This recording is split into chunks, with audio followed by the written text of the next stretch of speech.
My name is Michael Plasto, and today I'm going to be talking about the significance of the video, the science of body language, and how I'm going to incorporate that in my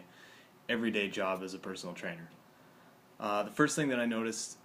in the video is something called self-touch gesture, and that was when an individual would touch their own hands or touch their own arms or just do something to make contact with themselves in order to feel more comfortable in an uncomfortable situation.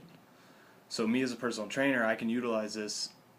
very effectively in order to find out if my client is comfortable in the situation that I'm putting them in, whether it be with the exercise or just new to working out or new to the facility or any of those things. So if I see a client that's putting on a good front, but I notice them fidgeting with their hands or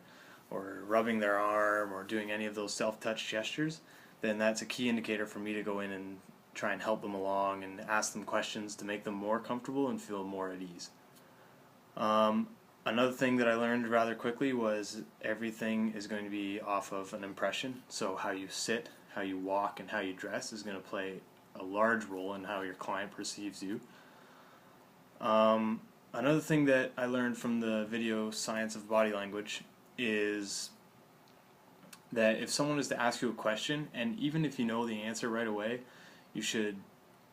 depending on the situation, take a bit of a pause to think about the answer, so then the client thinks that you're putting in a true effort of thinking for them. Now that is of course going to be situational based, because if they're asking you an information question, they want you to know what you're doing, so you want to answer rather quickly. You don't want to think like you don't really know and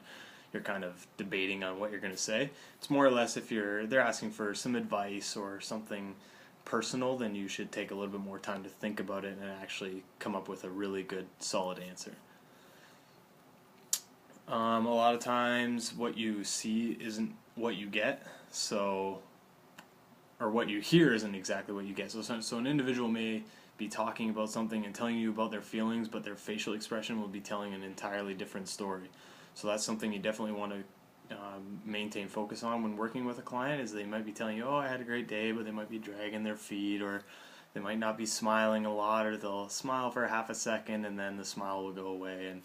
they just won't be quite as focused. So it's definitely something you want to keep an eye open for. So that's those are the large points that I pulled from the video, and I hope you enjoyed it.